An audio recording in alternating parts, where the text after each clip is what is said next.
Turcs se sont rendus aux urnes ce dimanche pour élire leur parlement, un scrutin crucial qui aurait pu modifier la nature même du régime.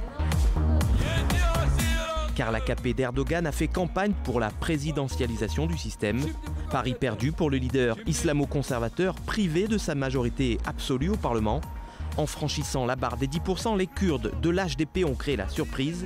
Ils mettent ainsi un terme à 13 ans de règne sans partage de l'AKP. Un revers électoral dont se réjouissent les principaux détracteurs d'Erdogan, féministes, minorités kurdes, mais aussi communauté LGBT. Avec 41% des voix, l'AKP va désormais devoir se résoudre à partager le pouvoir en formant une coalition. Cette semaine, dans Focus, on vous emmène en Turquie.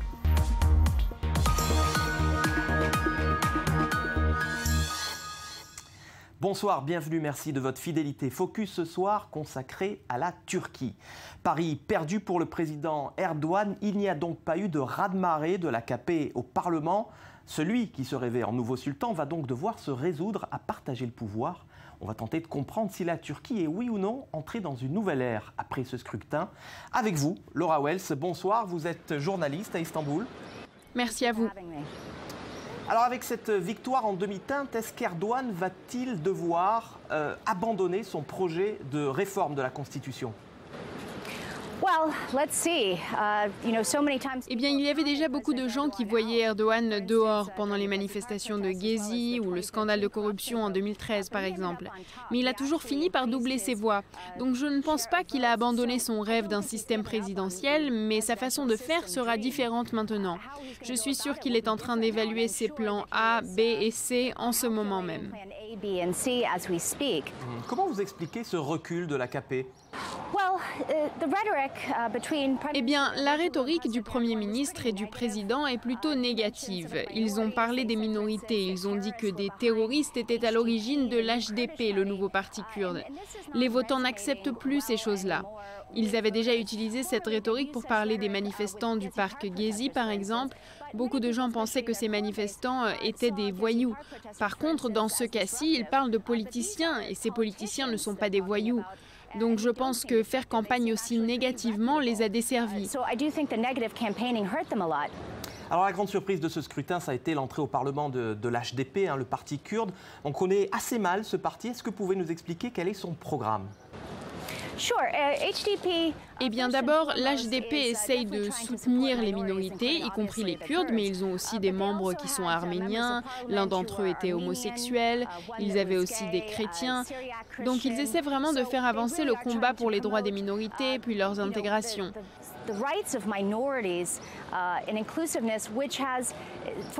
Ces choses-là n'ont pas fait partie de la politique turque depuis très longtemps.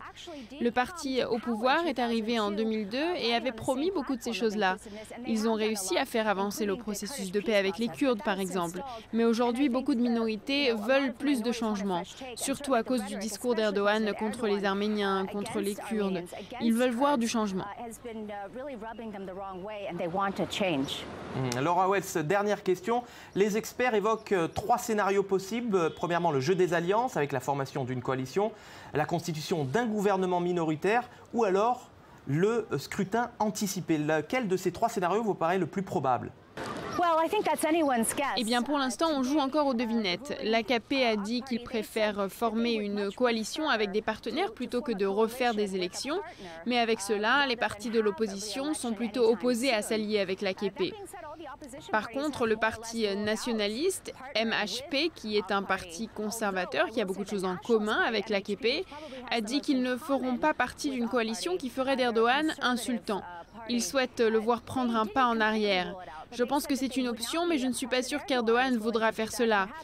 Il peut faire semblant de prendre un pas en arrière, mais ce n'est pas dans sa nature que de laisser les autres faire le travail. Donc on verra.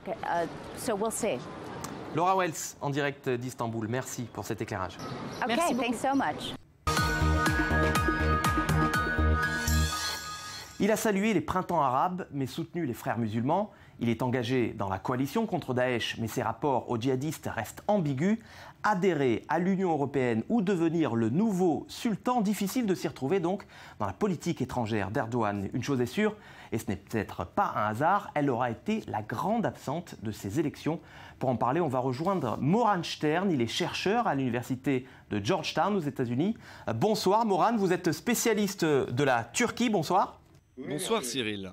Alors, historiquement, la Turquie a mis l'accent sur sa relation avec l'Occident. Est-ce que vous diriez que la Turquie d'Erdogan veut rompre avec cette tradition diplomatique ? Vous avez raison Cyril sur le fait que depuis son établissement dans les années 20, la Turquie s'est orientée vers l'Occident. Le Moyen-Orient était perçu par les gouvernements turcs comme une région primitive et volatile qu'il faut éviter.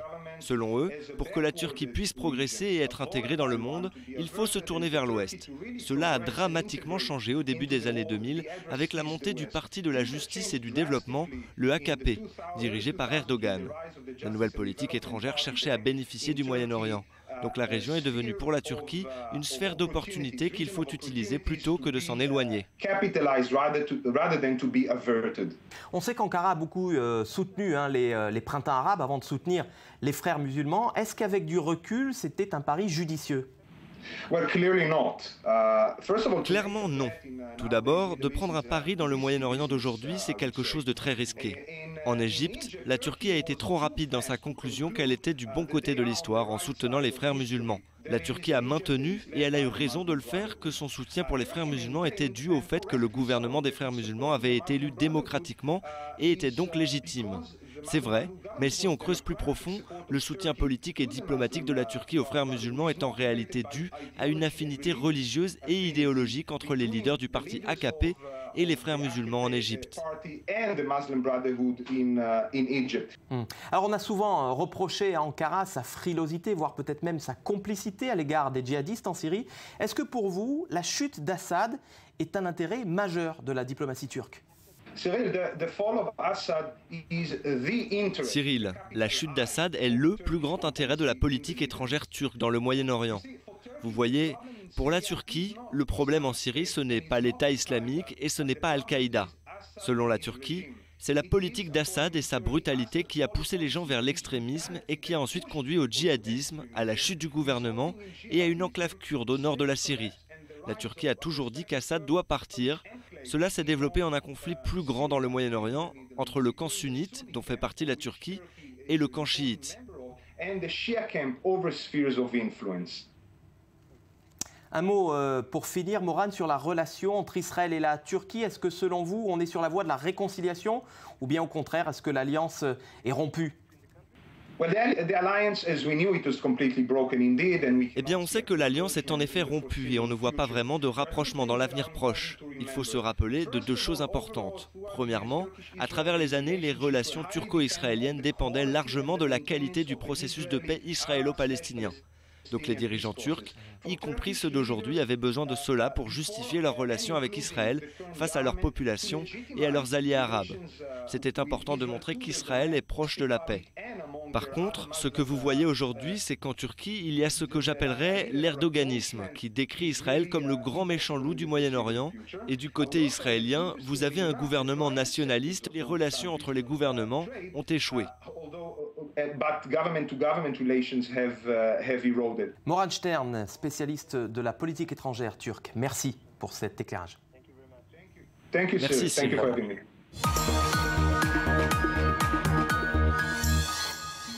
Allez, comme chaque semaine, focus sur les dernières infos en provenance de Turquie. C'est tout de suite en bref et en images et c'est signé Daniel Ziri. La Turquie a installé un hôpital de campagne dans la région d'Idlib en Syrie en répondant aux demandes des médecins locaux. La ville d'Idlib, dans le nord-est du pays, est occupée par l'opposition, a subi de violentes attaques de la part de forces fidèles à Bachar el-Assad.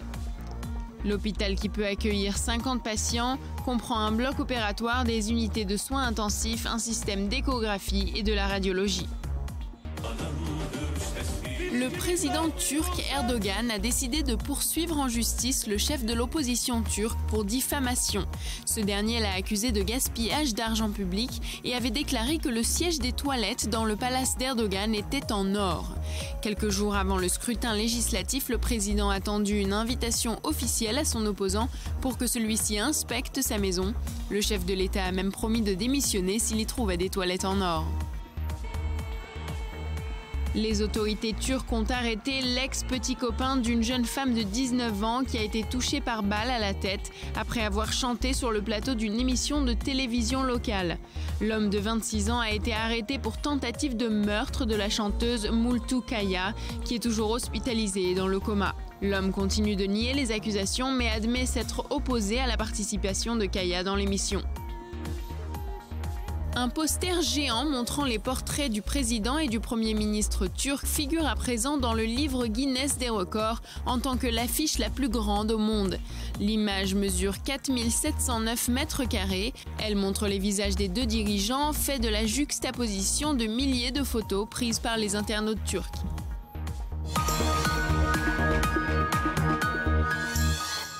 L'égalité homme-femme est contre nature. Ces propos, on les doit, et oui, au président turc Erdogan. Après l'assassinat effroyable d'une jeune étudiante en février dernier, quelle est la place de la femme dans la société turque? C'est la question qu'on va tout de suite poser à Gönül Karanoglu. Elle est présidente de l'association féministe Kader. Bonsoir Gönül. Bonsoir. À quoi est due selon vous l'augmentation des violences faites aux femmes dans votre pays? Eh bien, il s'agit surtout de quelque chose de culturel. L'autonomisation des femmes n'est pas encore quelque chose de très commun dans ce pays. Chaque pas que nous faisons vers cette autonomisation rend les hommes furieux. Il y a aussi le propos des politiciens qui dictent comment les femmes devraient se comporter. Tout cela explique la montée de la violence faite aux femmes en Turquie. Comment est-ce que la société turque réagit quand elle entend les propos de son président sur la parité homme-femme? Est-ce qu'elle est en phase avec ces déclarations? Les femmes turques ne sont pas d'accord avec cela. Nous disons toujours que nous sommes différentes de nature. C'est vrai, nous le savons et c'est une bonne chose. Mais nous sommes égaux en termes de droits et nous sommes des citoyens égaux, hommes ou femmes.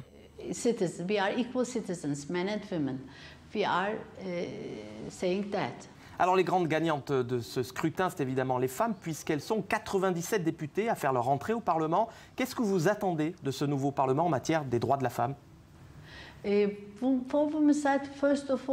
Premièrement, nous espérons qu'il y ait plus de représentation féminine dans la vie politique.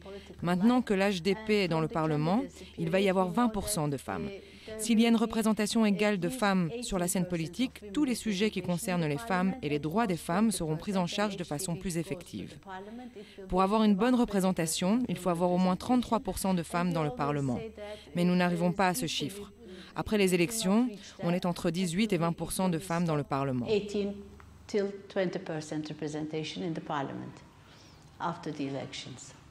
Gönül Karanoglu, présidente de l'association Kader. Merci pour cette explication. Merci, à vous aussi.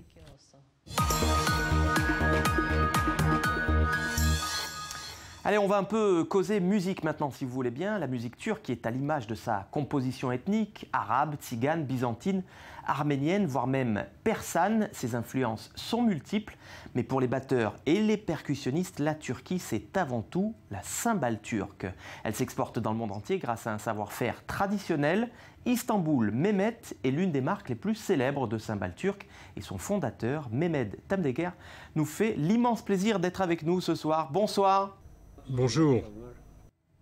Alors pourquoi la Turquie est-elle le berceau de la cymbale? Je suis le seul à vendre des cymbales en Turquie. Tout le monde a arrêté d'en vendre, sauf moi. Je suis le dernier. Je fais ce travail depuis 65 ans. C'est moi qui ai enseigné à tous ceux qui sont dans ce domaine. J'ai commencé à travailler dans une usine à Samatya à l'âge de 10 ans et depuis je continue. Quel est le procédé de fabrication de vos cymbales?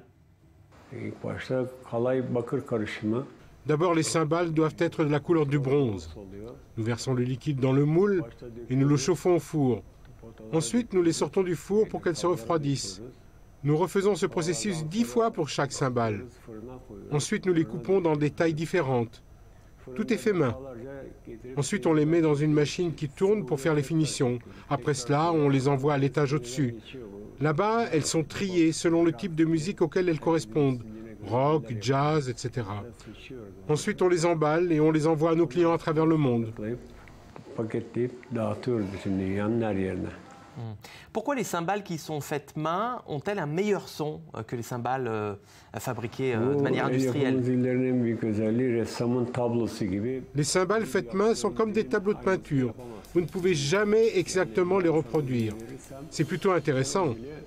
Le son n'est jamais le même. Celles que l'on fabrique à la machine n'ont pas les mêmes sons. Vous pouvez nous citer quelques batteurs célèbres qui viennent se fournir chez vous?